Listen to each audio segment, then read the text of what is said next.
You are live. Just like that. Here we are. The magic of technology. Yes, Sunday Pour live on YouTube once again. I don't know. I feel like our viewership. I don't see the numbers anymore. I have no idea who watches us. Just I have no idea. I used to be like tuned in to the numbers, week to week fluctuations, that kind of stuff. Now I got nothing. I have no idea what kind of activity we're doing. I don't know if anybody knows we're on YouTube. I mean, I forget we're on YouTube. I forget we're streaming half the time. Here we are. Zoom put us in a pickle. What are you gonna do? You forget we're recording? Or is it just after the fact? Yeah. Quite a weekend there. Yeah, Preakness. Everything changed for the Yanks on Saturday. Yeah, they became the bad guys. They had a real opportunity to kind of step on the throats of the White Sox, and they let them hang around. Then Sunday happened. Donaldson thing happened. Sunday happened. I don't know. I think everybody's making a big deal out of the Donaldson thing. I'm not going to defend him. He's a jerk off, but come on, man. Let's go. Come on. He's not stupid. He's not going to make a racist comment.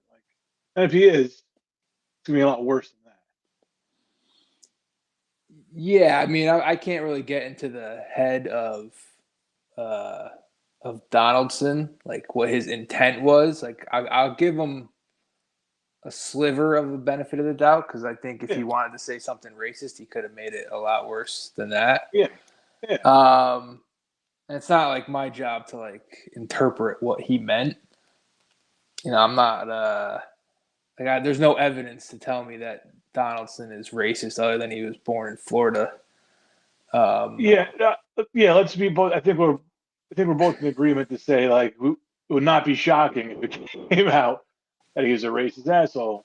But I'm not betting my life on it. On him not being racist or being racist? I'm not betting my life on him not being racist. Yeah, agreed. But I don't, like La Russa threw the R word around a little loosely. I was like, he's defending his guy or whatever, but so yeah, I mean, there's no evidence to say like Donaldson's a racist, but I mean, there's overwhelming evidence that tells you Donaldson is just an insufferable douchebag. I hate this guy so much. I mean, I can't stomach looking at him in the uniform, man. He's just and now it's like a national story, kind of, but more not national. It's a little bit of a stretch, but like it's a big baseball story, and it's like this is like the worst kept secret in baseball that Josh Donaldson's a douche. I mean, he's the worst, man. He is the absolute worst. If I told you preseason he would still be starting at this point and not on the injured list, you'd be shocked, right? Well, he's on the semi-injured list. He's on the COVID. Yeah, COVID. You think that's real, or you think they're just like lay low? Maybe because doesn't Higgy have it too? Higgy tested positive, so maybe it's real. Yeah. If it was him and nobody else, then I wouldn't be so sure. But I mean, listen, he was it wasn't so much what he said. It was I hated his presser after the game when he was like, I was trying to diffuse the situation. Like, no, you weren't. The White Sox overreacted too, man. I mean, well, Tim Anderson's the fakest fucking tough guy there is. I mean, they had words in the infield, and then Yasmani Grandal's got to step to Donaldson when he gets up there like this. Yeah, Grandal's trying to earn his keep as the veteran they brought over. 900 degrees, you get the bullpens emptying out, making those poor schmucks run in from the outfield for nothing. One of the goofiest traditions there is. I feel like there's got to be hands thrown for the bullpen to run. Yeah, exactly. Yeah, it's not always a waste, but a day like Saturday, total waste. I could see myself if I'm a bullpen guy in that situation. I guess I can't be the only guy to hang behind, but it would be a slow jog in on that day. Especially if I think I might come into the game later, I'm like, I can't like empty my rounds now. Can't risk an injury. Yeah. Yeah. Absolutely. But yeah, I didn't like it. I would have rather, you know what, like I would have respected Donaldson more after the game if he was like, yeah, I was just breaking his balls a little bit. He said he was the new Jackie Robinson a few years ago. You know, I'm just like, needling him a little bit. There's all kinds of trash talk that goes on that you guys don't know about out there. Yeah, I thought it was a harmless. I thought it was a harmlless comment I was making. Like, don't be like, it was he had to give context and this and that. Oh, I'm breaking. What do you say? I'm trying to diffuse the situation. Like, no, you weren't. You're clearly trying to get under his skin. Don't lie. I think after maybe he was, but I mean, obviously he was kneeling him on purpose. But then what did he call it? An inside joke. Yeah, inside joke. That's extremely lame. I mean, you can't have an inside joke with someone who hates you. Yeah. No. Inside jokes are reserved specifically for people who are like tight. This didn't make you want to rally around Donaldson a little bit, just like the White Sox reaction, Russa and all that. Like, I know you're not a big Tim Anderson guy. I don't think you're a big La Russa guy. And like you say, I don't like Donaldson coming into the season, but now for almost no reason, like I hate Yasmani Grandal. I've never had any feeling at all towards Grandal, but I fucking hate him because he did that. Like for no reason. He's like on his face, and that was a whole inciting incident. Grandal's more guilty than Donaldson. I'll rally around Josh Donaldson when he wins World Series MVP. Then all's forgiven. Then I'll jump up and down like a 10-year-old girl. That's fine. Until then, he's like walk off to win the division series. No, it's got to be a World Series. 3 home run game to put us up 3-1 in the ALCS. I would say it's got to be a clincher. I was trying to find where your limit was. A clincher. Right. If it's like Chris Chandler 76. All right. Okay. Then we're cooking. All right. So you're not giving them the stripes like Jason Giambi got the stripes in the Grand Slam in like the 14th inning. No. Giambi had 2 home runs in Game 7 off Pedro, and he still doesn't really technically have his stripes. True, very true. All right, there you go.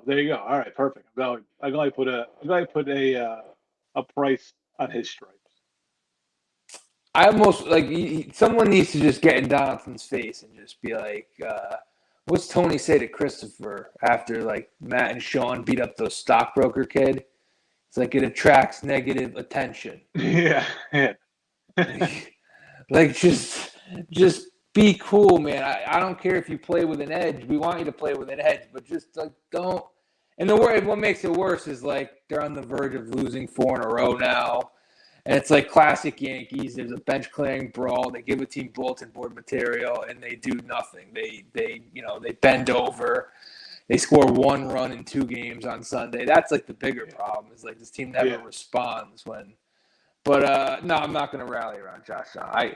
He's like Clemens territory. Like when Clemens came over, like I couldn't stomach Clemens in the uniform. That's where Josh Donaldson's at with me. Fair enough. Yeah, the worst. We've all known Josh Donaldsons. We've all been friends with Josh Donaldsons.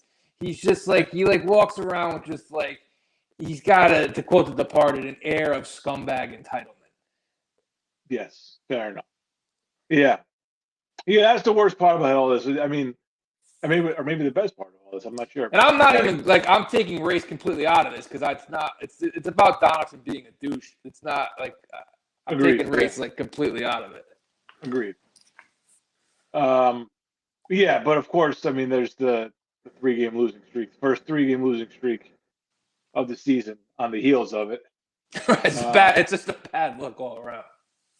I mean, it sucks because you had on Sunday, they were struggling in Game 1, and then Judge hits a home run to tie it up. And you're like, all right, let's rally around. And then Chapman, 1 pitch, gives it right back. That's tough. Chapman's tough to take right now. Loizaga is tough to take right now. Chad Green does a favor and has to have season-ending surgery. So we don't have to see him out there on merit, as we're going to see these 2 guys out there in merit. we're seeing some chinks in the armor for the first time. It's been pretty smooth sailing. It's Until been the last it's been 4 good. games, well, 3 games now. Well, this one's up for debate, but Wandy Peralta is in, and Yeah, I mean, I think I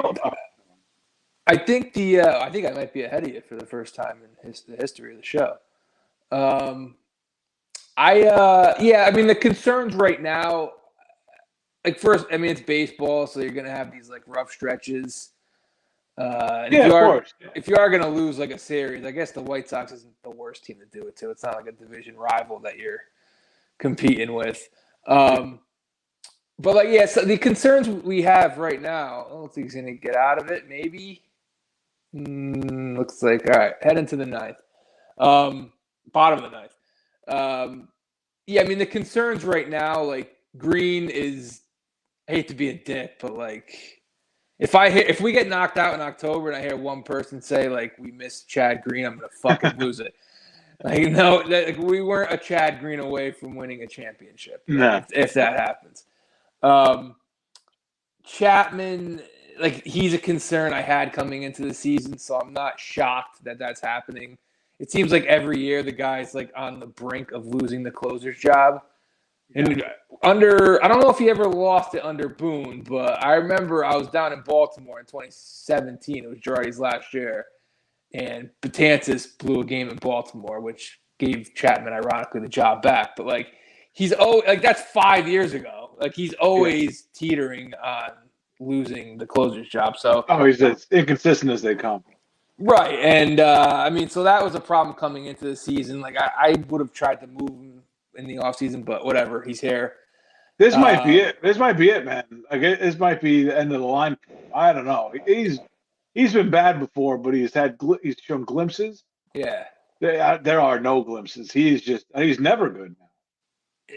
It's tough because they're gonna do everything they can to like get him back in there, and yeah, but he's on the roster. You have to. Yeah, like you don't want him anywhere near a big game in October, though. So, but like, what's your backup plan? You know what I mean? Clay Holmes can't pitch every night.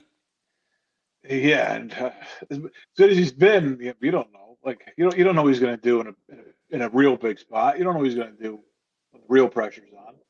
Right. So it's like we don't really have a backup plan necessarily, but I don't want Chapman in a big game in October. So it's like I don't know. I don't really have a backup plan either, though. I don't have a plan B.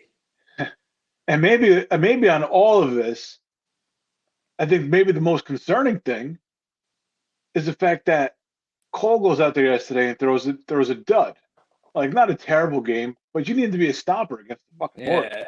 Yeah, you need to go out there. Yeah, everybody's like, oh, what do you go? We pitched into the 8th inning yesterday, and that was like big. Yeah, no, that was big. Oh, it's first time all year. It's pitched into the 8th inning. Well, that's fucking great, but it was not with a lead. He gave up 5 runs. I mean, yeah, he gave 5 runs to the Orioles. Yeah. Did you see the stat? Sorry to cut you off, but did you see? I think I read this right. I think they said it. Maybe I saw it on Twitter, so who knows if it's bullshit or not. But it was Cole yesterday and Lyles who threw against them for the Orioles. Okay. And both guys threw. I think Cole threw 110 pitches and Lyles threw like 117 or something, or maybe vice versa. Yep. It was the first time that 2 starting pitchers in the same game have hit 110 pitches since 1998. 1998? That can't be right. I didn't double check it. I'm going off like 24 hours ago what I saw on. I don't know if it was Twitter or if it was actually on during the game. It seems like that can't be right.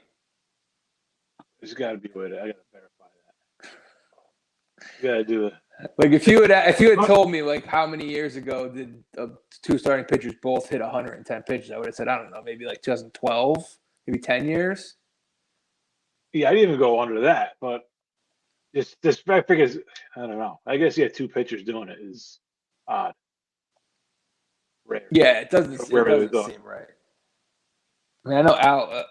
See, I don't know because you're not counting the postseason. Like Al White, I remember in 2000 in Game 5 against us threw 142 pitches. So we've definitely seen guys throw a lot of pitches, but maybe just not in a regular season game. I don't have any. All right, 6 pitches have been thrown in this inning, 2 outs. Nobody's made contact. I actually think Loizaga is probably the bigger problem because I think you counted. Like when I said I wanted to move Chapman in the offseason, it was with the intention of moving him into the closer role. And what the fuck is his ERA right now? It's like 6.5. Oh man, he's bad. He is bad. Real bad. It's and they're gonna keep trotting him out there, hoping that he kind of regain some of his form. Regain some of his form. I mean, I think barring an injury, you have to keep throwing him out there. Yeah, no, of course. As long as you're on the team, what are you gonna do? You can't ignore him. Yeah, I mean, you either keep running him out there or you have him go fix shit in the minor leagues. But I mean, yeah, he's been pretty bad. So yeah, the wheels came off a little bit, like in 3 days, 72 hours. COVID. Yeah.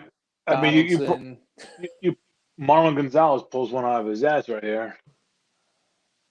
A little two out walk. Take a 4-pitch walk. Yeah, that works. And Hicks, I know Hicks is like 5 for his last 12 or whatever, but Hicks is a problem. Oh, he's bad. And they keep just leading him off, and like he plays every day. He's bulletproof. I had on the radio on Sunday. He came up in that Judge inning. He came up with 2 outs. I think there was a man on second, man on first and third, maybe. The Judge inning, where he went deep. Yeah, Judge hit a home run, and then I forget exactly what happened. I thought a couple guys got on after him, and then Hicks got the last out of the inning. He struck out. I'm pretty sure he struck out. Yeah, I was going to ask you if he was swinging from his heels. I was expecting. We were driving. I was expecting a text from you, and then I was expecting a text from you when he got picked off. Oh yeah, we got picked off too. Nope.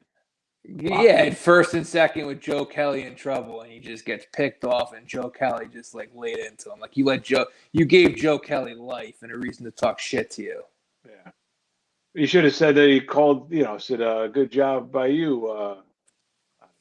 Roberto Clemente, Larry Doby. Yeah, exactly. There's a guy that's probably he's one mistake away from being racist. There's a million guys like that in Major League Baseball. Yeah, and the thing with Hicks too is like he can't play the field anymore, and oh shit, he can't run the bases. What was it? Was it a throw yesterday? He had like a 2-hopper to third from the left field side of center field. Oh, are you talking about the? It was Thursday afternoon's game. Speak of the devil, here he comes, 2 men on, 2 out. I think it was yesterday. I forget the exact situation, but it was like I think it was pretty early in the game, and somebody's going first to third on a bloop. And he came up throwing, and it was like the worst throw I've ever seen. It was just a weak, soft throw, 2 hops into the sliding runner. Like the throw itself barely got there at the same time, and it should have been there in the fly. It should have been like a bang bang play. A decent outfielder would have done it.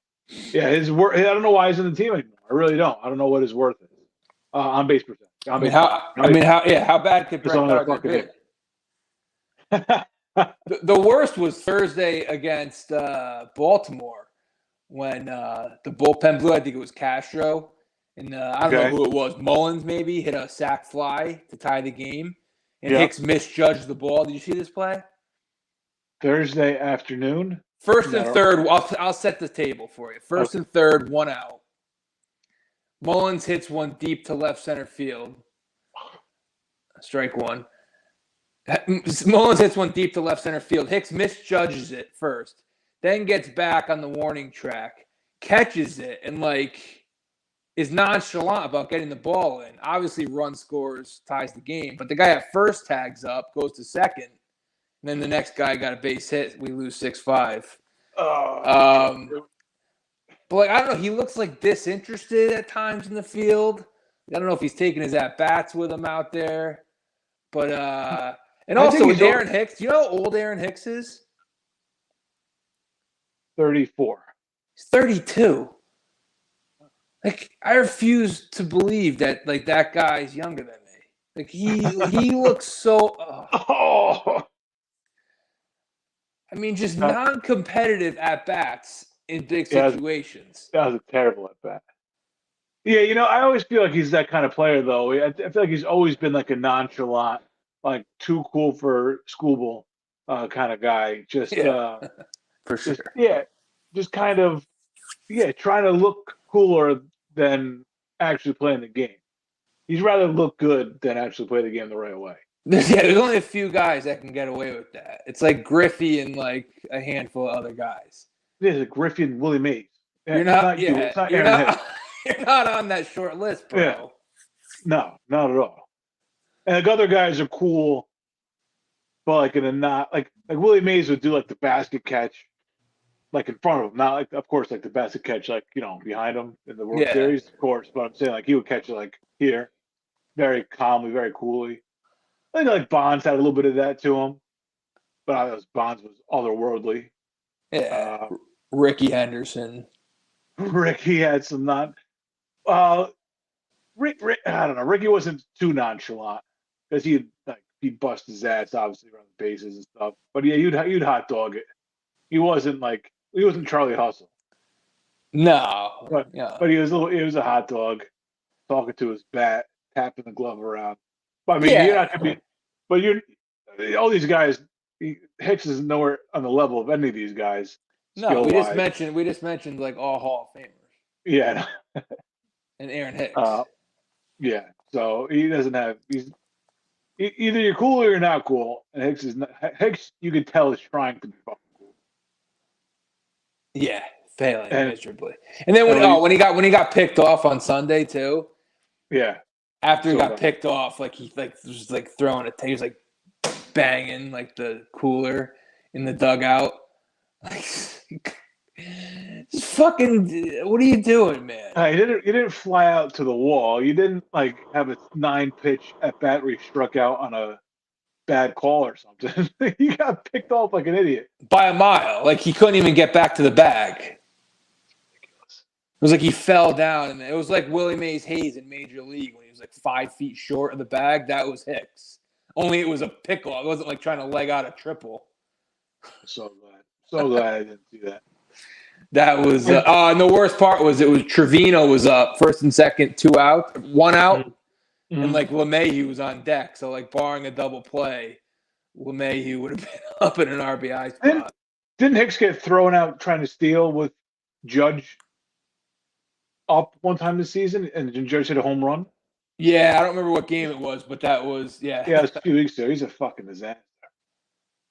Like we can't be only people who see this. Is like, how do you just chalk it up to like, oh, he's having a bad day or bad? Maybe he just sucks. I don't know. I mean, we just rattled off like 5 or 6 things he's done, and it's like halfway through May. That's pretty damning. Right. And he didn't start the season, right? Wasn't he hurt to start the season? Was he? I don't even remember. I don't think he was on the. I don't think he started the season healthy. I can't remember. Or he did miss time at some point. Maybe he had off-season surgery, didn't he? Was that a thing?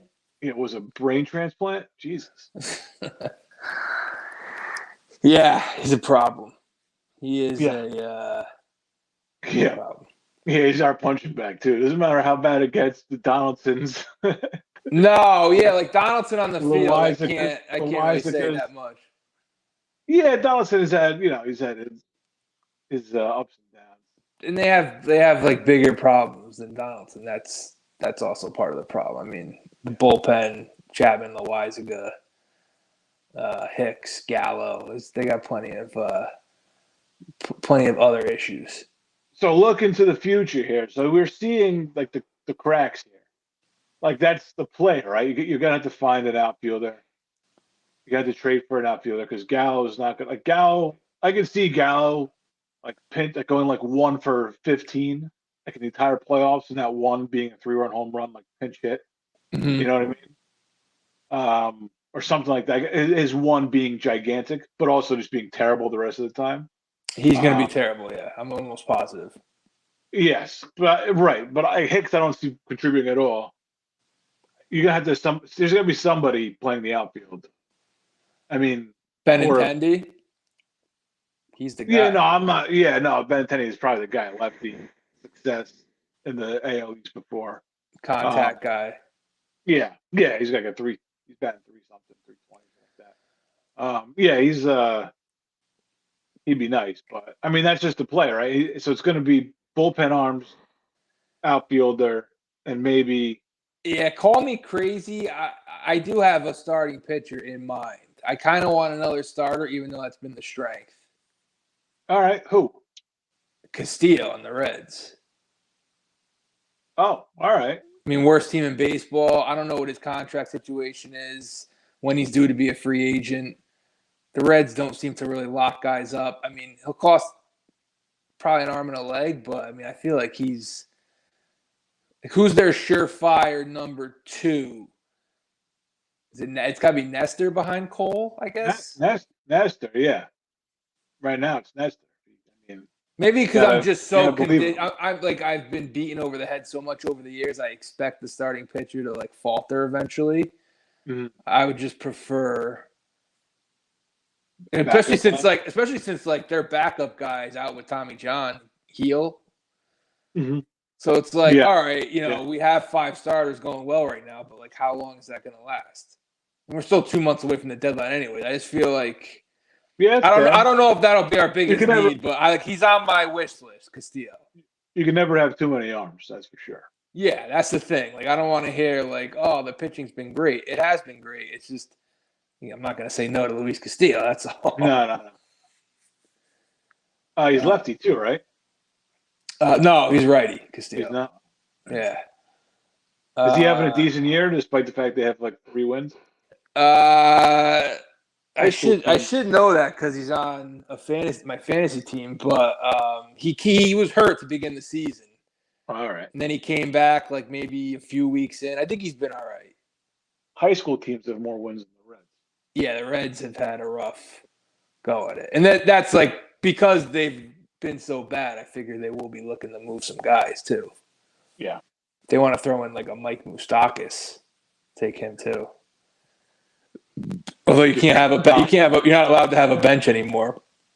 No, your bench is to be Tim LeCastro, speed guy, backup catcher, and yeah, it's crazy. You basically need to have like a Marlon Gonzalez on your bench now, a guy that could play every position. yeah. You need like if the left fielder goes down, you need Marwin to go and play left. Third LeMahieu gets hurt, you need Marwin to go in and play third. Like you need to have that guy on the bench. Back in the day, you'd have like a guy who was a utility infielder, guy who could play a few outfield positions. Now that needs to be one guy. It's ridiculous. Yeah, that is. Isn't that funny? Like that was like LeMahieu's role when he came over was to be that kind of no outfield, but he's a guy who could play any position in the infield. He was that. Right. Now he's a centerpiece. Oh yeah, I mean they miss him just like being out of the lineup the last 2 days. Like you miss him for sure. Well, you just saw why. I mean Hicks leading off. And that's a big at bat. And I want to like Florial, but I don't think Florial is the answer. I want to like him. I mean, I'd want him to be good. Also, I don't think he is. I think the ship has sailed on Florial. That's play him over Hicks. Give him that. Yeah, that's like why I'm just so wary of any kind of prospect that you talk about. Like you talk about Volpe, like you talk about Dominguez. Like I don't know. The Martian. What's his name? Alien. Yeah, I guess. I don't know. We'll find out. I don't even know what position he plays. What position does Dominguez play? Is he first base? I thought he was an outfielder. I know he's a lefty, right? Monster lefty bat. And Volpe's a shortstop. Yeah. Yep. No, yeah. Prospects are prospects until I see them. They don't even exist in my world, really. I heard that Well, sounds cold, but it's just that it is what it is. no, but I feel like we have more information about them now for some reason than we ever did. Like I Yes. remember guys would come up when we were kids and we would find out about it that day and be like, oh, this is a highly touted prospect. Or maybe you got like the prospect card, like in your deck of cards, and you would see like, oh, it was your pack of cards. Mhm. Like, oh, here's a guy, then 2 years later, he'd be like, oh, wait a second, I think I got a card with that guy on it. Yeah, that was a big one. I remember I had like there was like a few Devil Rays cards I had like that, like Ben Grieve. Nice. He was in Oakland, I guess, but get my point. Yeah. I understand what you're going for there. There were some bad ones too, though. Oh, there was. You were like, oh man, this guy is gonna come up one day. Oh, he'd come up, he'd be out of the league in like 3 years. Oh yeah, but now I feel like we talk about these guys from the get go, which is crazy to do in baseball because the success rate of Ludicrous. It's so low. Like I look at a guy like Judge, who took him years to kind of come up. I remember hearing like a little bit about Judge, but not like anything like this. No, definitely not.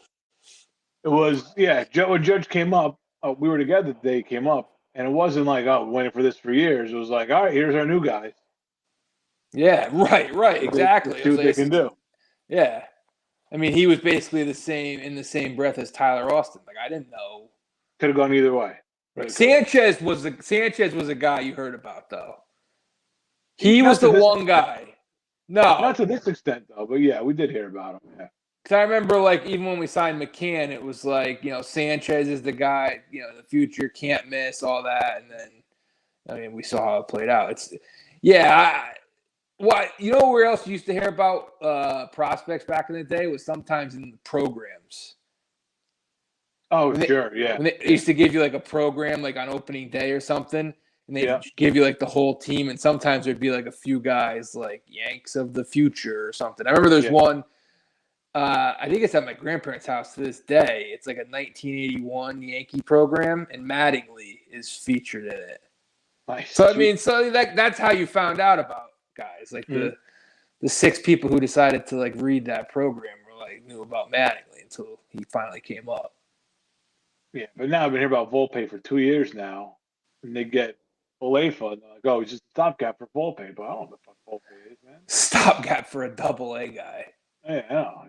If he's that good, get him the fuck up here. I want to hear about it. I want to hear about his development.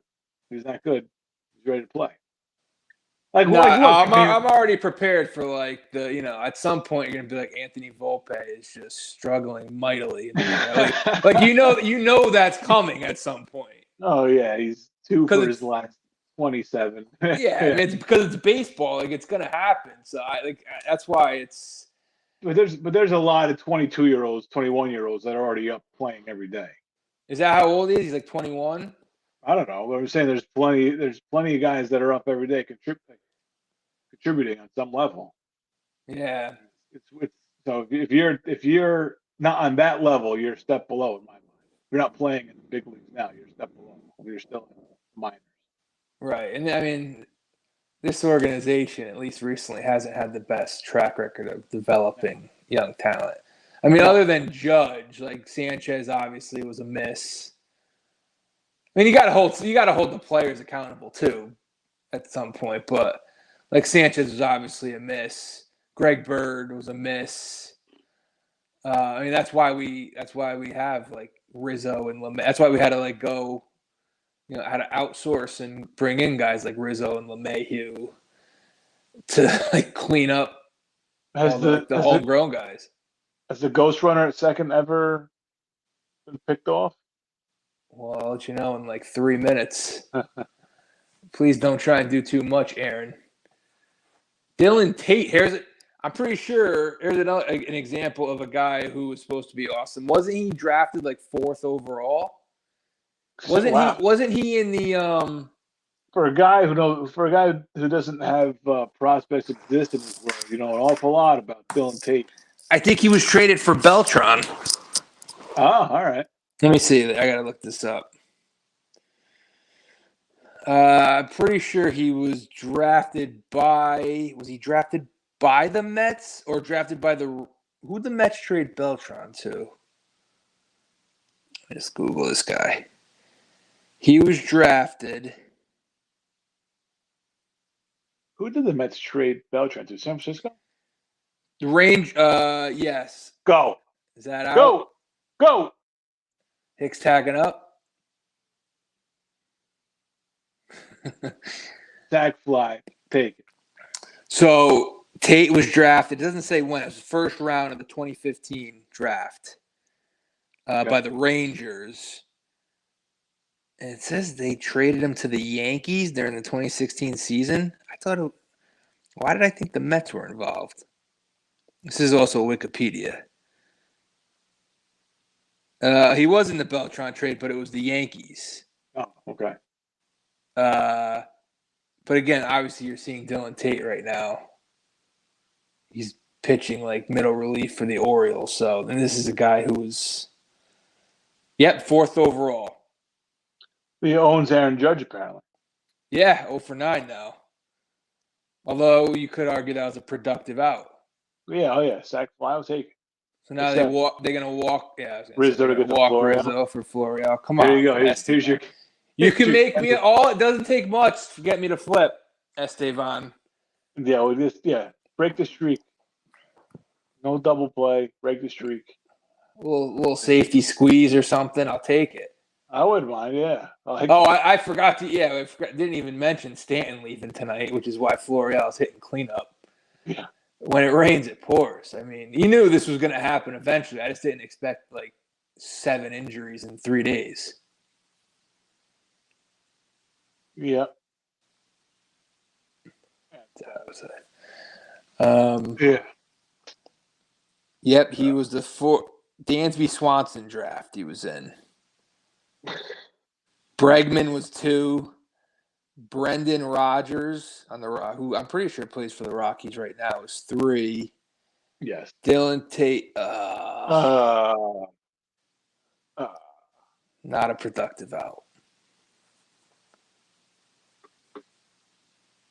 And Aaron Hicks just a step too slow. All right, Glaber thrives in these situations. 39-year-old. I can't. Yeah, man, Hicks. I refuse to believe Aaron Hicks is younger than me. You saw he looks like such an old man out there. You see Rutschman's debut this weekend? What did he do? Did he do anything? He tripled, and I think it was the second at bat. Oh, okay. No, other than that, they've been talking about him for like over a year now. Speaking of prospects. Oh, for a long time, for over a year out. Like, wasn't he supposed to come up last year? I would not be surprised if some sick bastard had him rostered on our team in our fantasy baseball league 2 years ago. Would not be surprised. Probably, yeah. Seems like it's been a while. Yeah, but he's here. He is here. He was speaking of first rounders. He was like a first round pick, wasn't he?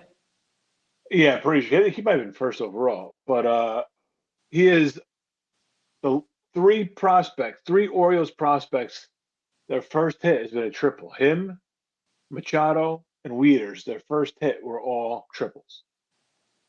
Machado. So it's all recent guys. Yes. Wow. Machado, Wieters, Rutschman. Was it an RBI triple? I don't think anybody was on base, no. I could be wrong. 1-2 count to Glaber. Oh, Glaber has some numbers against Dylan Tate. 3 for 5. It's encouraging. Dunk one into the outfield, man. Get us out of here. Oh, man, that was a gift. Oh! I'd like to see a replay on that one.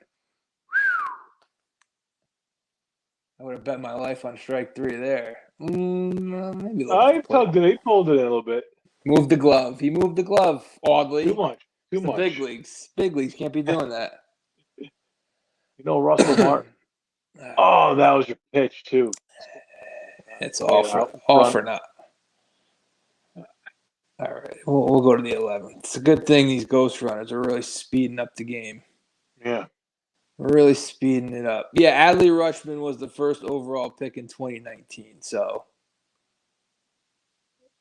I mean, the other guys are already here. Bobby Witt was 2. He's already in KC. Andrew Vaughn, he's playing for Chicago. Yep. And these other guys, I don't know. Oh, Alek Manoah was 11. What draft was Volpe in? Do we even know? I have no idea. I don't know, baseball gets a little nuts. Oh yeah. I can't believe there's a Dansby Swanson draft. Can't believe that's what it's called. The Dansby Swanson draft. The Dansby Swanson draft. Oh yeah. It says Volpe was drafted in the 2019, the draft I was just referencing. So maybe we should call him up.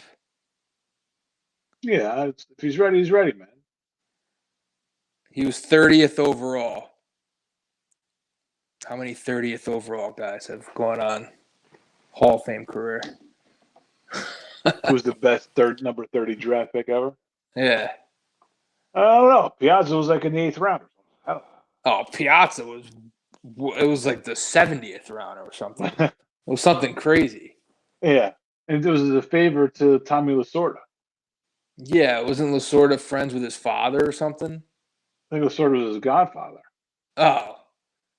Yeah, he drafted Mike Piazza as a favorite. Oh, it was a favorite Piazza or whatever, yeah. Best hitting catcher of a generation. Multiple generations. Oh, yeah. Yeah, I'm not sure we'll ever see. Like, I don't think we'll ever. Yeah, we haven't seen anything like Piazza in our lives, other than Piazza. Like a hitting catcher like that? Yeah, nobody's even close. Yeah. It's like Johnny Bench, then him. Yeah, before that, like Yogi. Yeah. Yeah, I don't know why catchers don't hit anymore. Real Muto's decent. Yeah, well, look, Piazza's an all-timer, though. But Piazza's an all-time right-handed hitter. He's not just, like, decent. I mean, that's what I'm saying. Like, that's how. And plus, on top of all that, he basically carried that Mets team to a World Series. Him and Bobby V. They had no. Edmonton is pouring it out right now. Right. So they had no right being in the fucking World Series. That team. Yeah, we haven't seen a catcher be like the best player on a team, offensive player on a team. Yeah. Oh yeah. Yeah. There's a lot of things that Piazza did that we don't see. I mean, you have Salvi Perez in KC. He might be like the closest thing. At this point, he's like an institution, though. I don't think he was. I mean, he's probably the heart. You could probably consider him the heart and soul of those Kansas City teams, but I don't know if you would. No. The MVP of those teams? He's on the short list, I guess. But now he's like an institution. Yeah. And Yachty, like Hall of Famer, but more to do with his glove. Both. He's like he's a good, decent hitter, timely hitting, clutch guy, great behind the dish. We've got great catchers, but like overall, but no, Piazza did was ridiculous, hitting like 330. His numbers are insane. Speaking of numbers, that smooth transition. It's time for Sunday Port to check on current streaks here. Let's go. Who's tearing it up? Anybody get to 20 yet? I'm gonna say no. Everyone on the Red Sox is hot. I know that. We are close to having a 20-game streak, and it is unfortunately a Red Sox. And it's JD Martinez is at 18. Wow, it's current. Current, yes. Who else we got? Santiago Espinal is at 16 games. Blue Jays. Vlad Jr. is at 15, and Luis Robert is at 15. Robert, who just landed on the COVID IL. And then also Trey Turner and Goldschmidt, 15 games each. Oh, Goldie. Goldie's hot. Yeah. Walk-off salami last night. Goldie is hot. So yeah. See if anybody can get to see if anybody can crack 20. Yeah, not quite there yet. Almost. Red Sox are up 16-2 on the White Sox. Gotta assume JD had a hit. He did. I'm pretty sure he did. So he's at 19. 16-3. Excuse me. Oh, that wasn't current. I don't think JD has 3 hits. He's hitting .364. Trevor Story's another one out of nowhere, just hitting fucking unbelievable. That pissed me off. They were on MLB Network last week, and the Yanks were off. I was watching. He hit 2 home runs. Streaky. It's streaky. That's all. I was really hoping he'd be just an out and out bust. I think it's still on the table. Nice. He's a streaky hitter. Hope you're right. We've seen this before. You put him in like a big series or something, and he has a rough series, and he's back to square one. It's just concerning because, we talk about Yanks taking a punch in the mouth, and here we are, just this is a punch in the mouth. You don't want to see them go on an extended losing streak. You gotta get a stop somewhere in here. You gotta stop the bleeding sooner than later. And that's been a problem in the past. Now with Red Sox heating up, Toronto's playing okay. Now's not the time. They have a pretty decent cushion. I will give them that. Not that you want to see them lose 4 in a row, especially 2 to the Orioles, but they have the Rays are right there. They're 4 out. They have given themselves like a pretty good cushion. Is that Marwin at third? That ball ate him up. Yeah, it was smoked. Austin Hayes. All right, well, it looks like we're going to have to situationally hit in the bottom of the 11th. So while there's a fly ball to center. Oof. I worry about IKF at short. I do worry about that. He doesn't look comfortable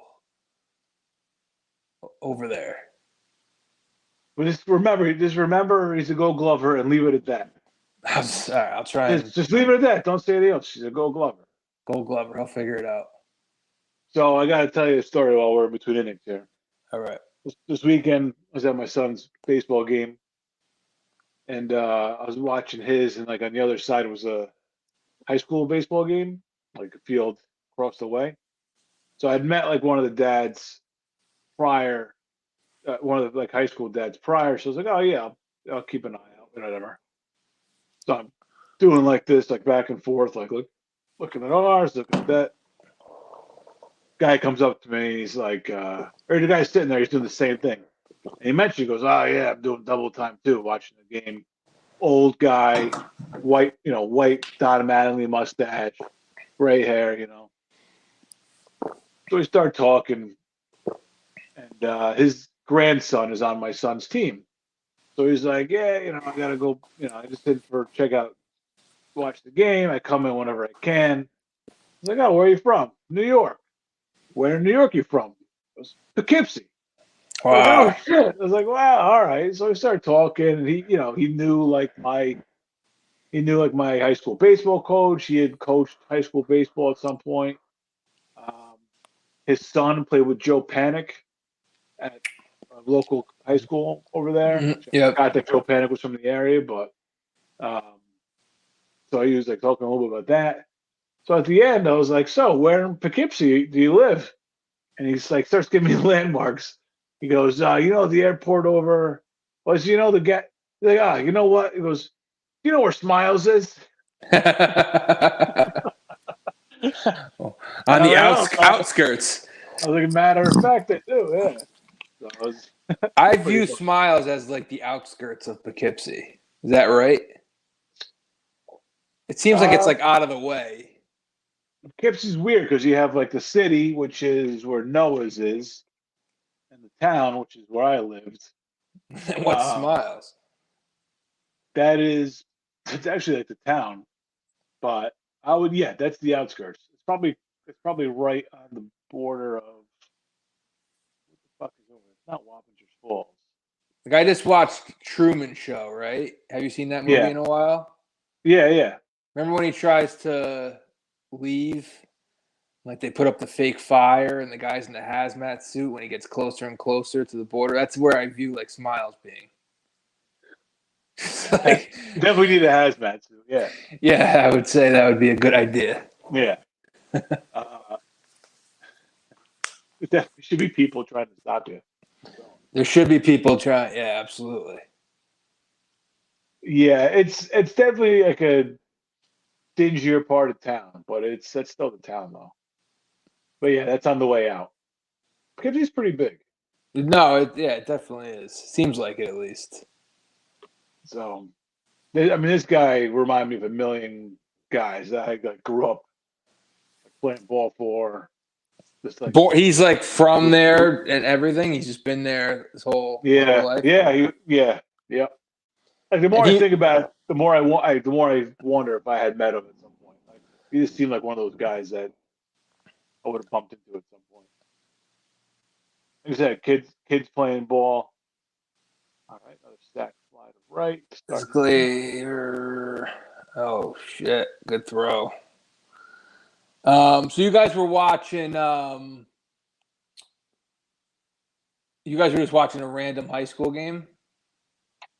Yeah, it was like the little league game's a little slow, so we kind of just Is keep this our eye on the coach? other The little game. league game was coach pitch. No, kids are pitching now. Oh, okay, so it's a little bit better, but it could be tough when the kids pitch too. Yeah, it doesn't get too out of hand because I don't know. I feel like it doesn't go like too overboard, but like there's like one inning this year where the kid just like walk the ballpark. Oh, They don't take him out. just leave him out there to die, man. Yeah, just ruin his love for baseball and confidence and everything, everything on one fell swoop. Yeah, But it doesn't that happen was too tough. often. Doesn't happen too often though. But you got a little better competition at the high school field over there, so we'll check it out. You start hearing the big sound of the metal bats. You gotta see what's going on over Oh, of course, yeah. there. Any So any one can game. make a diving or sliding catch like, into the fence in right field. Usually the right fielder, even in high school, like right fielder might maybe not the most athletically inclined. We've had a nice like sliding catch into the fence. That was pretty like foul ball, not behind him. Yeah. Covered a lot of ground. That was pretty cool. What are the coaches like nowadays? Like the little league coaches, no good. They're just Babysitters. basically, yeah, they don't coach at all. Not at all. Like watching them coach makes me wish I had time to coach. I mean, Yeah. like no fun, no fundamentals, no fundy talk, no Plays at second. They at least give you no that. no actual coaching. What was that? They give you like, hey, plays at second or lead runner, like stuff like that. Yeah. Nothing. Throw it in. Throw it in. Get it in. Maybe the second. Get it in. I always think about that because like I was in the barber shop past couple of times and there was some guys in there like my age who have like little kids now and they were talking about coaching little league. Yeah. And like in my head, I kind of know these guys, but not really. And I'm just like, man, I would never want my kid playing for you. Like I could just tell by the conversation that they don't know baseball. Yeah. And like, listen, all right, tie there ball it is. game. All right, let's go. IKF, put the ball in play. I don't know. I just feel like, I don't want to I don't need Earl Weaver coaching my 9-year-old, but like, I want the guy, right in the middle of my. Are you there? I'm here. Oh, Yeah. you froze for a second. I was gonna say I don't need like Earl Weaver coaching my like 10-year-old kid, but I want a guy who's got a little bit of a. When I say background, I don't mean like he had to play pro ball, but like I want a guy who knows the game, like a guy who goes home and watches the Yanks and knows baseball. Well, you know what kills me is like just it's little things like. Okay, like the secondary lead. Like I've heard him talk about the secondary lead, but I've never seen him actually like do it. I've been to their practices. I've been to all the games. Obviously, you could lead in Little League. Well, no, like you know how you get off the bag, like once it gets to the plate. Oh, as soon as the catcher touches it, you could jump off the bag. Okay, right. So I'm saying I've never seen a coach get on the bag and say like, all right, there's the pitch, ball gets to the plate, you shimmy off or whatever, you shuffle off. And then if it's pass ball, you're gone. I've never seen one guy give that example. Never seen one guy. It just like I want to get. Like, I know I can't do it, but I just want to get up on the fence and just start talking to these kids. Like, look, yo, come here. Look, here's what you got to do. That's fine. That's a good job. But you'll be like, what's his face in Hoosiers, Hopper. Yeah. Well, yeah. I will. Yeah, I should start drinking the games. Do they have like a third base coach giving signs? I don't know if they do signs. They can't. I think you can steal. You can, yeah. Yeah, because it's just when it gets. Just when it gets there. I don't know. Dude, I remember coaches like being dickheads back in the day when the catcher didn't have much of an arm. Oh yeah. They would just have the kid basically, if he walked, just keep going a second. You know what I mean? Like coaches were right. I mean, you know, you want to win the game, so like I get it. It was a little bit of a dick move doing it to kids, but you know, I also understand it. I don't know. Maybe I'm like over like glamorizing when I used to play, but I feel like there was definitely more like put on like the fundamentals of the game. Like these kids take in like when they take infield practice, so they'd be like, all right, first and second, I'm not going to tell you where the ball's going. None of that. When they do infield practice, they warm up in the outfield. They have a catch for like 45 minutes, and then they do stretches. Well, these fucking kids, why are they doing stretches? I didn't do stretching until I was in high school. Bro, I just started stretching at the gym at 36. Yeah, like why are they're doing like the. And it's because my back is fucked. That's the only reason I'm stretching. They're doing like they're going to the outfield doing like this thing where they go down like this. They do like, why are they doing this? Are they doing water aerobics? Are they fucking 75-year-old grandmothers? Yeah, get in there and hit them a couple ground balls. Like, what's going on here? It's ridiculous. I don't get it. I mean, everybody likes to be like, these kids nowadays, but like, it does sound like they're not being led the right way by the coaches. It pisses me off. It pisses me off. It really does. I was actually talking to my uncle, my grandfather's brother, and he's got two little grandkids who are like probably maybe your kids' age, maybe a little bit older, like 10, 11, whatever. They play Little League. They're big into baseball. And it was like about a year ago. I saw him it was summer, like cookout or something. And he was the same exact shit, man. He was killing the coaches. He's like, I used to be outside in the yard with my two kids, you know, infield, like, you know, situations, like stuff like that. You know, always like working on stuff like that. And he's like, nowadays the kids, like, they're not being led the right way. Just no, it's brutal.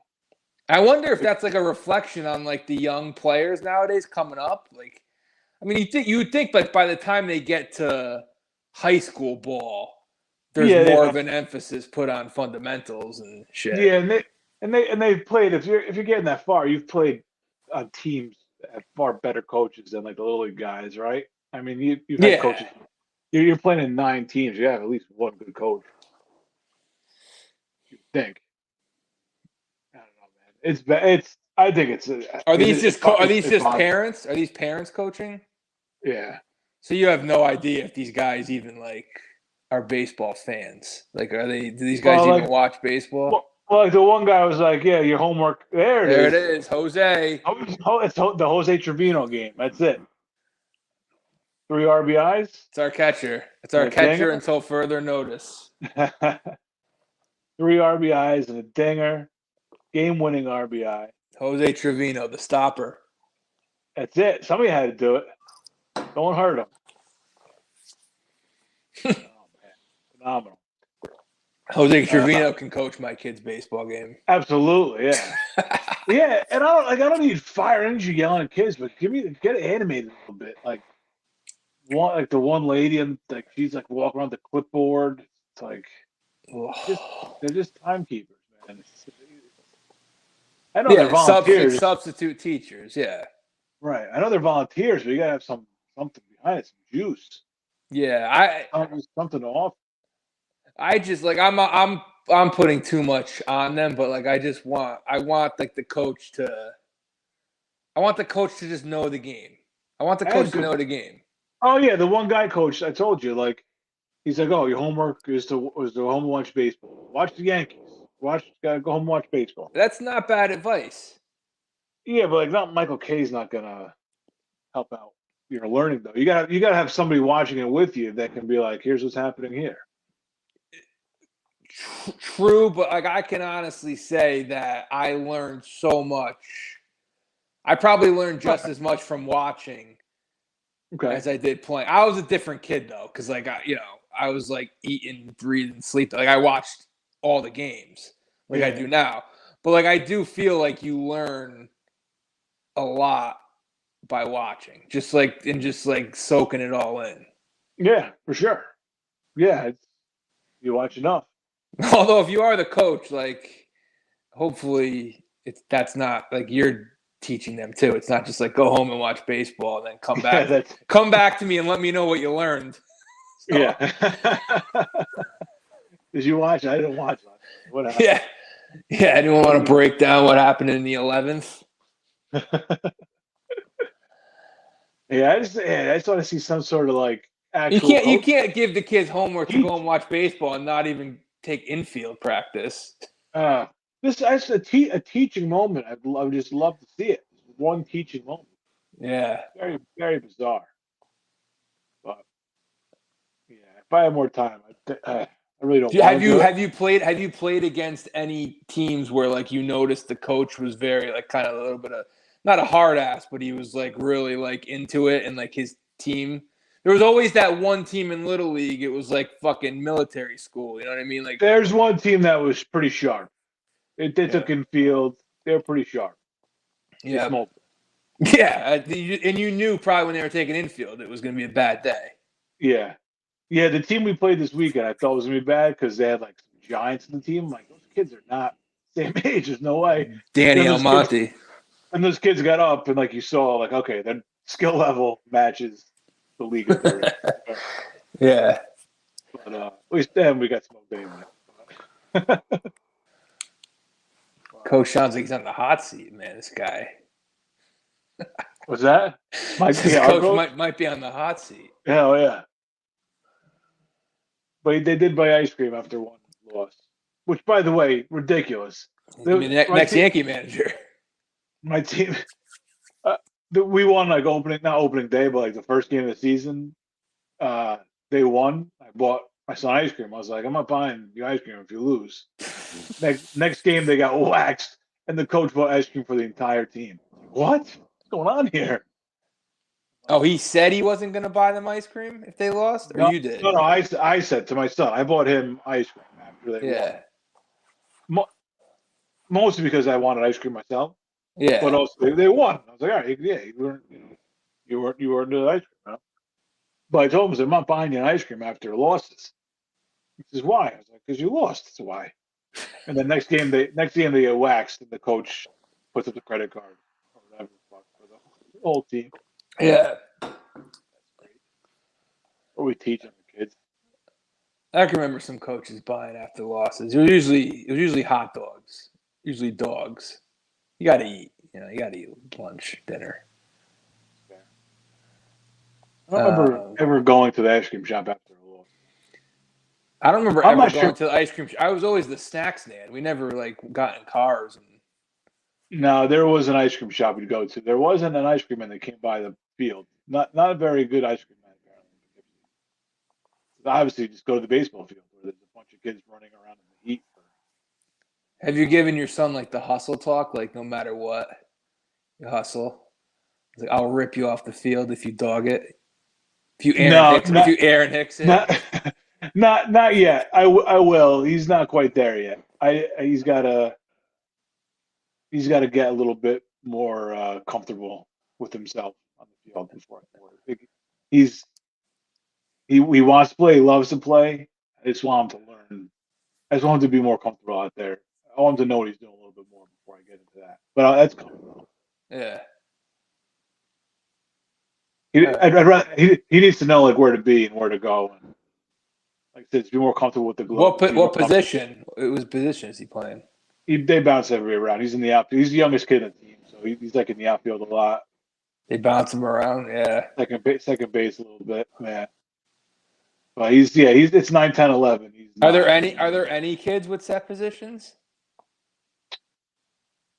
Well, I think there's that one kid. Yeah, there's a kid at first base, but they mix them up though. They do. I mean, there's a kid who plays shortstop.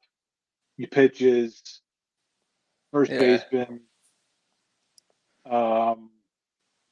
Yeah, the kids who like the older kids, like they have the set positions and stuff. Yeah, but I mean, yeah, no, but like he's basically like every other inning in the field. I think they just take the younger kids and kind of switch them in and out. Yeah, right. Everybody gets their at bats and stuff. So he's yeah, he likes it, which is that's all I give a shit about right now. What color team? They're like gray. They got the away grays and red. Away sponsor. I think it's an electric company, but they have a team name like on the front, and they have like the sponsor on the back. Yeah, I think it's an electric company, something electric. All right. But they're the Scrappers. Scrappers. All right. Scrap. Yeah. 500 team. Struggling to. Under 500. Right well, they're scrapping to get back to. 500. I don't know. My son didn't feel great. My son had a fever yesterday after school, so he didn't go to yesterday's game. I don't know if they won or not. Back at it on Saturday. All right. Alrighty. Well. All right. You ready for Saul? I'm ready. Mid-season finale for Saul. Spoilers ahead. Speaking of heads, Howard Hamlin's head. It's a point of no return, right? That's basically what it is. This is. I think I figured out the whole thing with the Hamlin. Mm-hmm. I feel like a big question is like why? Why are they doing this? Why are they doing this? Why are they doing this? I think it's like out of habit. I think they just kind of liked fucking with the guy, and then Kim was a little insulted by a few things that he did along the way, and then they just couldn't stop. They got like a high off of it. Oh yeah. Hamlin said like they got off on it. They actually were like they were boinking after thing went down, worked out. But I think it was just out of habit. I think they just like doing it. They're both like Jimmy's a born hustler. Kim has kind of loves doing that kind of shit. She has a little bit of a history too. Her mother, showed that flashback. Yep, she's got a little bit of a history, and I think they just push it and push it and push it, and then this was maybe like their Picasso scam, whatever you want to call it, their Picasso con, their Picasso grift, whatever. Mm-hmm.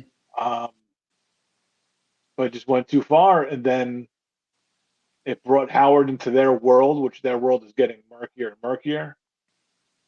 Their proximity to Lalo, and this is what happens.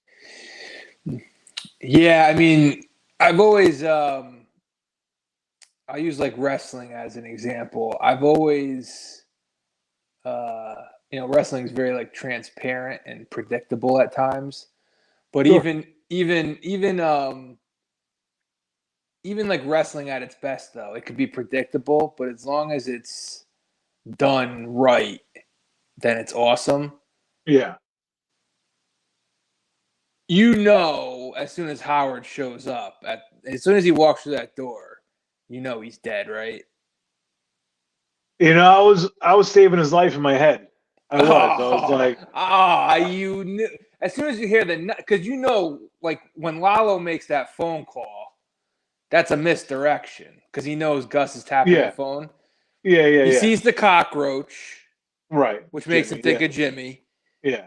And then he does misdirection, thinking like, all right, Gus is going to be ready for me tonight. If there are any eyes on Saul/Kim, like they'll be off him. All their manpower is going to be protecting Gus because they think I'm coming after him tonight. So that it's like looking off the defense, looking off the guy, and going to the open, kind of like one of those moves. Yeah. So Lalo where Lalo's headed. So when you hear the knock on the door, your first reaction is to think Lalo. As soon as Howard walks through, you're like, oh man, you picked a bad night. Wrong place, wrong time. Bad time. And with that said, I think it was. I think it was. I mean, probably the best scene in the series. The only other scene I could think of is like that was like really powerful, and it wasn't really a dialogue scene. Was when Chuck is like kicking the canister, burns down the house, like at the end of season 3. Well, no, it's a good one. No, but there's like the Mike episode, like that scene. I broke my boy. That one was great. Oh, okay. Where they kind of go back on Mike's history in Philly and stuff. And then there's the one where Jimmy's doing the scam on Chuck, and he's like going to the printers, going back and forth, and Chuck goes to the printers, and Jimmy's watching him like from the alley or whatever. Yeah. And Chuck has like this breakdown in the printers, like the light. The kid's not listening. The kid's giving him shit. Fucking poor kid is giving him shit. Yeah. And like he goes down, he bangs his head on the table, cracks his head. Yeah, and that's like how an episode ended. I remember being like, that one took me by like, I was shocked. What the fuck? Because they show it like right here. I remember like that sound, like the kind of like how Howard's head hit the table last night. Yeah, it was exactly the same. I think that was definitely a callback. So you thought there was a chance Howard could walk out of there? Well, I'm looking like what they're trying to do next season. I'm not thinking of it like in the Breaking Bad universe. I'm not thinking of it as like a big shocking mid-season finale ending. I'm like, how is this? What is the setup for next season? Like, is he involved? Does he know something and this and that? And then when Lyle took the gun out, I knew it was like, oh, when they just went down for the pocket shot, I was like, oh, well, that's it. Yeah, I mean, Lalo's a ghost. He can't be. Yeah. Can't have anybody knowing he's alive. Yeah. Yeah. I mean, still, for my money, I think that was the best scene. The acting, it was like the perfect storm in that scene. Yeah, Hamlin was great. The acting from Odenkirk when great. Lalo walks in, they do it perfectly. Where like he's the first one, what he sees, but he sees it before the audience sees it. Yeah, that's great. And then the directing and the cinematography in that scene when they're like doing the cutaway, it's almost like the Jimmy when Jimmy sees it's almost like the Kaiser Sose moment. Mm-hmm. But when they do like the cutaways to the candle 2 or 3 times, it's almost got like a very like supernatural feel to it, like almost like a danger's looming sort of like horror movie sort of feel to it, spooky, whatever you want to call it.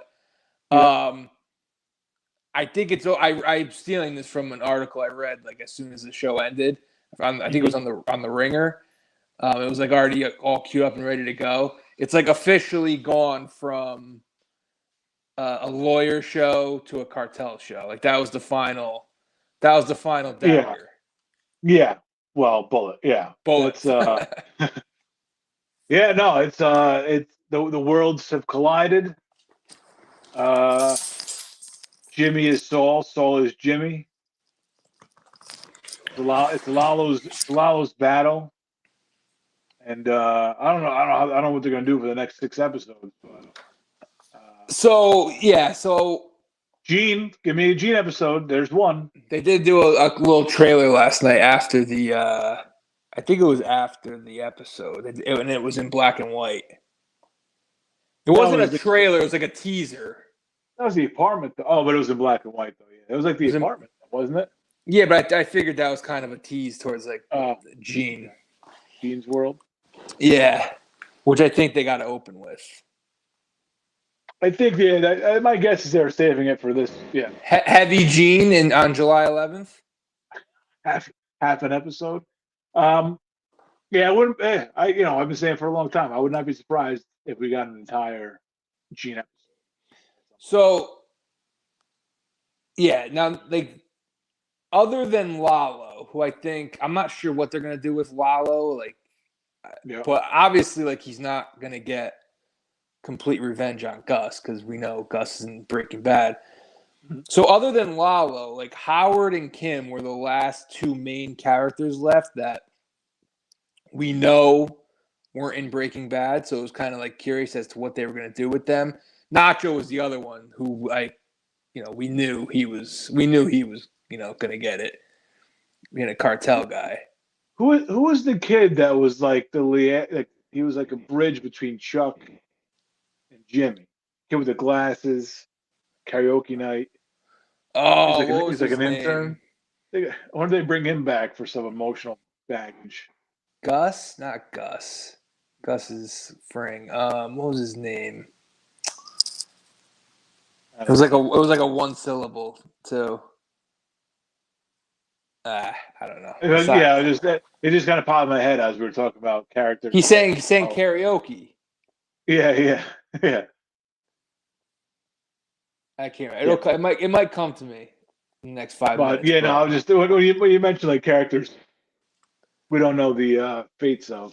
Yeah. I was wondering, like I said, with 6 episodes left, I wonder this, and no characters to really talk about that don't know their fates, or they bring something like that. They're kind of like, look, this guy's life is at stake too. Yeah. So I was thinking, like with with Howard and Kim, like one of them was going to go out like that.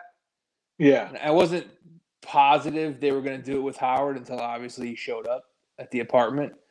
But now that they've went that route with Howard, I don't know if Kim is going to get it like that too. Like I'm very torn on what they're going to do with Kim. I'm not sure it's as simple. Like obviously option one is she dies. Like that's the most, I guess, obvious one because she's not in the Breaking Bad universe. At least we never see her. Mm-hmm. So that's number one.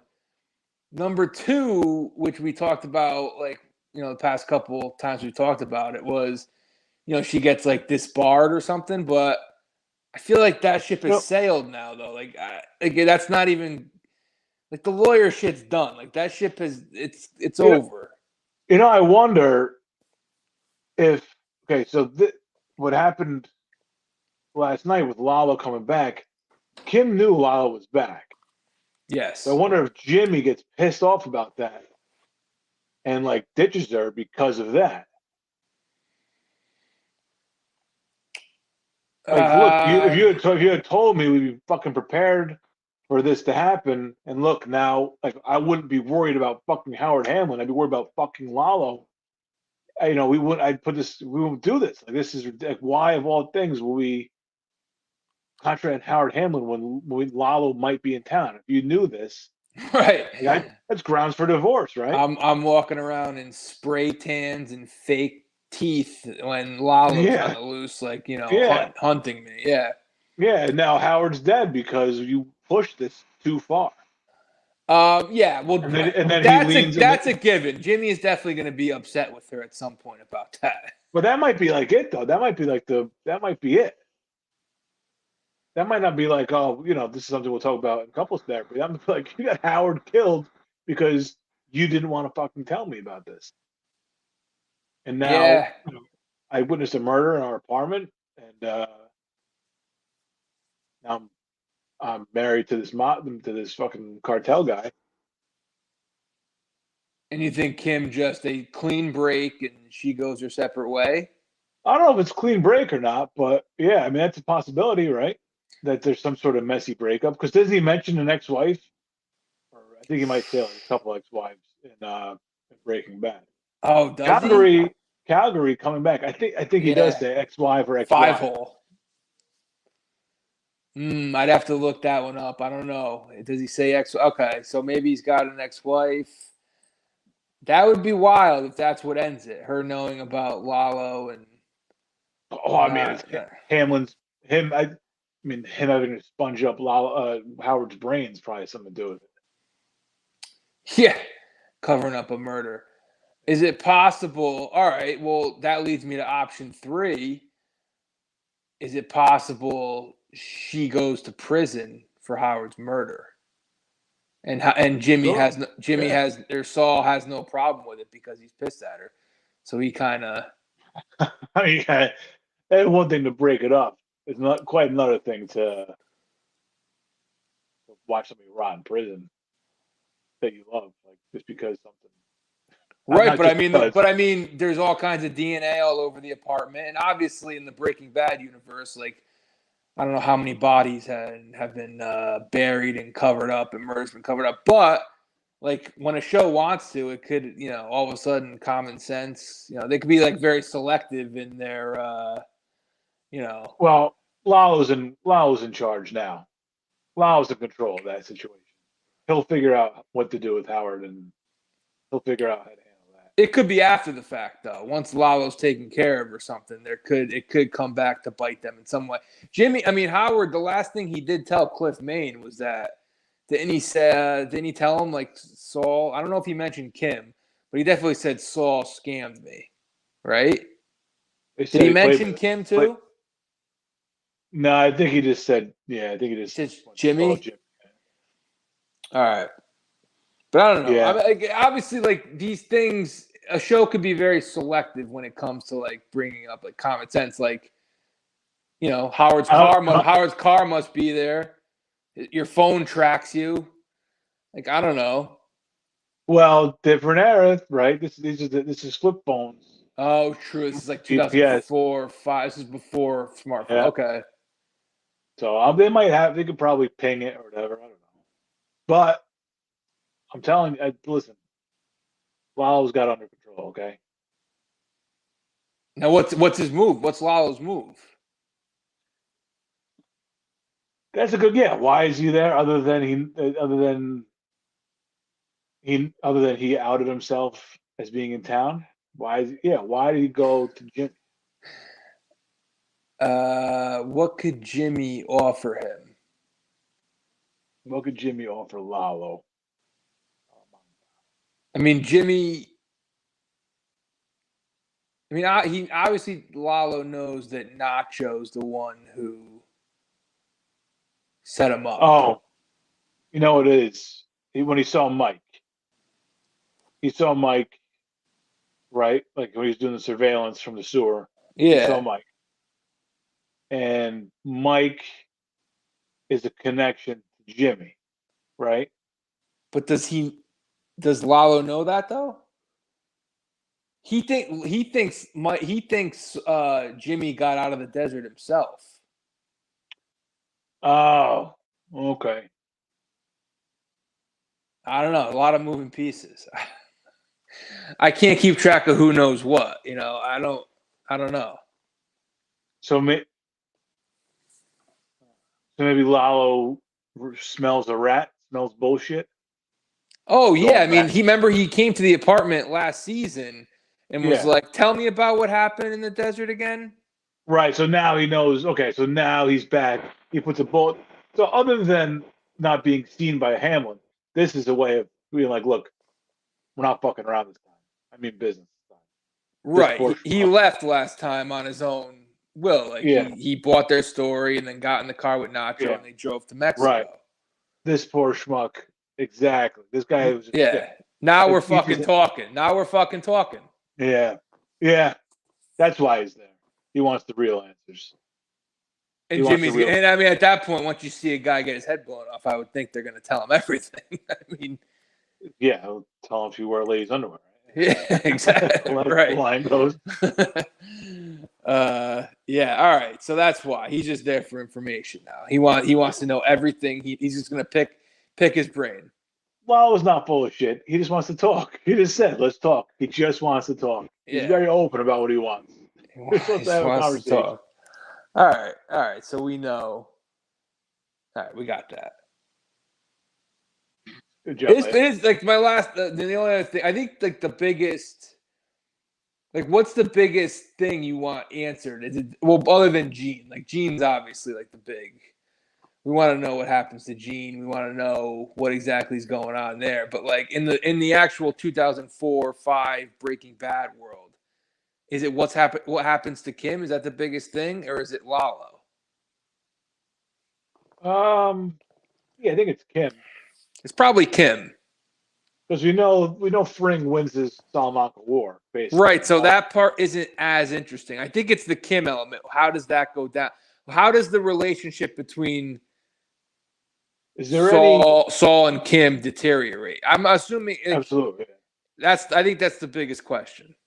Is there any Oh, and also what I don't know if it's necessarily Howard's death, but like what finally pushes Saul to be just complete used car salesman scumbag Saul?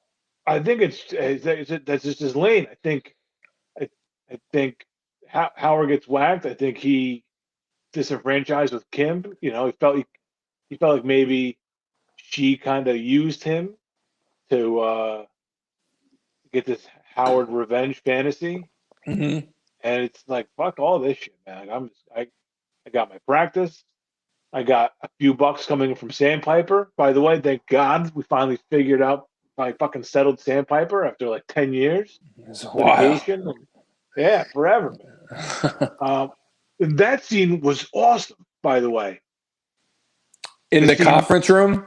Yeah, incredible. Mm-hmm. Incredible. And I knew what the scam was, like as soon as we saw the guy, I was like, wait a second, that was his PI. Like, I got it. Okay. I got it all. It all makes sense now. Right. And then I knew I knew the pictures weren't going to be the pictures. Like, I knew, and you know what I mean? I knew the decoy and that kind of shit. The pictures, the Frisbee, hysterical. But I mean, yeah, just Howard working it out in his head was great. Everybody else locked into this judge, giving his little spiel. Yeah. And then Howard calling him out on it. It was great. It was great. It was good stuff for sure. Yeah, it was fun. It was funny. It was like a little tense. Poor what's her name, Irene. This is how all these things go. Yeah, right, Irene. Yeah, just amazing. Cliff Main in a tough spot. Yeah, the thing about Hamlin is like they tried their best to make him a sympathetic figure. Yeah, all season, but I think it's impossible to sympathize with a guy who drives a Porsche as Namaste as his license plate. Yeah, impossible. I said it last week. We were talking about it. It's like they've done everything they can throughout the series, and I actually stayed up after Breaking Bad last night. They had the talking Breaking Bad after Better Call Saul. They had the talking Saul. Yeah, how was it? It was all right. I didn't watch the whole thing. I don't really like Chris Hardwick. Yeah, I don't like those shows. Like, it's very strange. A lot of backslapping. Well, once I saw what's Howard's real Patrick Fabian, I think it is. Yeah. I wanted to see what he had to say, and it was actually the one interesting thing I took out of it was he said he talked to Gilligan when they first started shooting the series, and he was like, "Yeah, I'm trying to get into this character or whatever." And I'm just trying to figure out what this guy, he seems like kind of I'm paraphrasing. I don't think he said these words, but kind of like a tool, and I talked to Vince and I was like, is this guy like a good guy or he's kind of like a shyster? And Vince Gilligan told him, he's like, we don't really know yet. He's like, we picked you to be the character, just be the guy. So I think at first, that's why throughout the series, he starts off as kind of a little insufferable, like Big Shot, Yeah. with the fancy suits and obviously the Porsche. And Yeah. throughout the series, they try and make him more sympathetic, which I think by the end he is. But I mean, I don't want to see the guy get his head blown off, but I also like loved seeing him get screwed too. It was great. Like the scam was great. You're rooting for Jimmy and Kim with the scam. Oh, yeah. Yeah, you Oh, got it. You have to. Like when he's putting the handicap or the no parking sign, whatever it was, back in. Yeah. You're rooting for him to get out of there before Howard gets back to his car. Oh, yeah, for sure. Yep. Yeah. So yeah, he's like a tweener, like Howard. You know what I mean? He's not a good guy. He's not a bad guy. You know, he's not a fucking. He's not involved with the cartel. Like he's not. You know what I mean? He's better. He's probably a better moral compass than like 90% of the characters we've seen in that universe. But he's also like kind of a dude too. If you find yourself like being like, how could they do it to Howard? Like you got the point.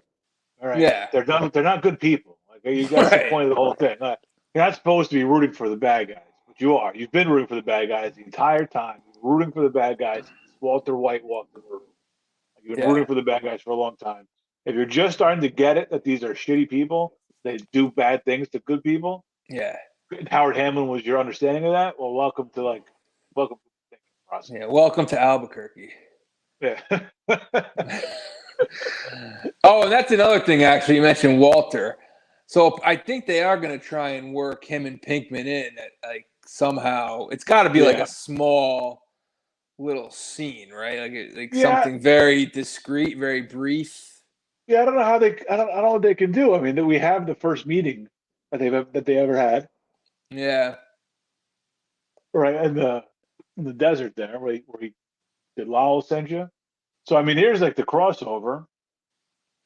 I think we've figured out that there is some time that goes between like where we are now. Like there's maybe a couple years between where we are now and the Breaking Bad universe. That's the thing. Like I think it's still 2004 in Better Call Saul, and I'm pretty sure Breaking Bad starts in 2008. So there's still a little bit of a.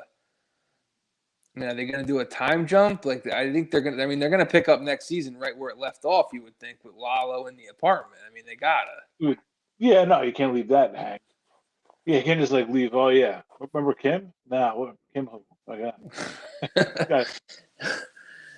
yeah. Yeah, no, there's got to be some sort of if they actually catch up. But I mean, so you're saying we're 4 years away from Blue Meth? Well, not even Blue Meth. We're 4 years away from maybe Blue Meth. But you're 4 years away from his meth. Right. I mean, I could be wrong about the time period, but I'm pretty sure it's 2008. I don't know if they're ever really that clear about it in Better Call Saul. They're clear that it's 2004. It's been referenced a few times. I know when he was in when he brought in the bail money, he's all sunburned when he brought it to the courthouse. The calendar behind him said 2004, like October, I think, or November 2004. So I don't know how they're going to do it. I don't really care that much about that. Like they don't even really need to bring those guys back in my mind.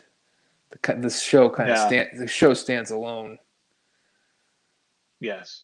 Yeah. No, I don't. Yeah, they're bringing them back. A little fan service. I'm sure it's not going to be. As long as it's very like brief and just like something, don't hit me over the head with something ridiculous. Fair. Even if it's like something like simple, like his pants in the desert. Or what were they cooking in at first? Was it a big RV or something? Winnebago, yeah. Winnebago, yeah. Give me like the Winnebago or something. Jimmy drives by it on the highway or something. I don't know. Yeah, you're right. 2008 is the pilot. Walter turned 50. Walter turned. All right, so yeah, I don't know. Unless they find a way to have those guys. I don't know. So much time has passed too. Like they're older. Yeah, I know. Like Odenkirk, they've been able to make look younger because he lost weight. Yeah. I'm sure. Like he probably wears like some sort of rug, right? Yeah. They've done something with his hair. So he's been able to pull off like looking younger, but I don't know about Pinkman and Cranston. Oh, dude. That's So you didn't see the movie, right? El Camino. No. Right. So yeah, what's his name is in it? Shit. What's his name? The skinhead nephew. Oh, Todd. Todd's in it, yeah. And it's a flashback to Todd. Obviously, he's right. Todd dies in Yeah, Breaking Bad. he chokes him out. Pinkman Right. chokes him out. Yeah, so it's a flashback. He's like 60 pounds heavy. Yeah. It's I mean, like I guess very, you very gotta straight. suspend disbelief a little bit, obviously. You know. Yeah, 'Cause- no, I didn't care. But like, yeah, it was. Yeah, because they're all older. Like Gus is a little older, and Mike, but Yeah. Yeah. But so much you yeah, they gave us the cliffhanger I expected. Though. I knew it was going to be something. I knew they. There's- I mean, it's Gilligan. Like you knew they were going to do something. And They if do cliffhangers in like random episodes mid-season. They always have. Yeah. And if we're 4 years away from Blue Meth, then we're even further away from Walter meeting. Well, Yeah, because I don't know Break- what break- season. I don't know. I just watched like the first. It was on YouTube though. I watched the first couple scenes that Walter and Saul are in together, and one is when I think it's Badger gets arrested, and I don't know. Maybe this is season 2. I don't know. he goes in with the hat and glasses. Now, Exactly. It's only 2 years, right? Breaking Bad's only like covers 2 years. Yeah, and like most of it is 1 year. Most of it's 1 year, I think. Yeah. So I think he celebrates his birthday by himself in the last season. He's 52. He's like in the truck stop diner, truck stop restaurant. He shows back up at the house, right? It's all abandoned. Right. But I think he puts 52 on his pancake. Yeah. Right. Okay. We're verging on real nerdism right now. When you say bacon on a pancake, you're losing. Yeah. Turning into Walt Jr. Oh no, what's his name? What's he want to be referred to? Walt Jr. He changes his name. Yeah. That, and we need to know the Chuck's assistant. Oh, people. Shit, what's his name? Flynn. Who is it? Flynn. Oh God, Flynn. All right, isn't it? You could change your name to anything. You change your name to Matt Flynn.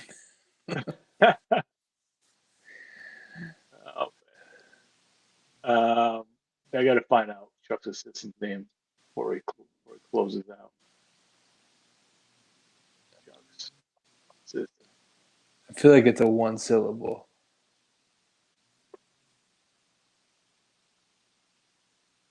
It is not one. Wait, is this? It's gonna be great because when you hear the name, you're gonna picture Chuck saying it. Yeah, and you're right. It is. Everybody else calls this kid by a certain name, but Chuck calls him Ernesto. Oh, Ernie. Ernie, yeah. Ernie should have known. Scarface. Ernie. Yeah. Okay. Ernesto. I don't know where Ernie is.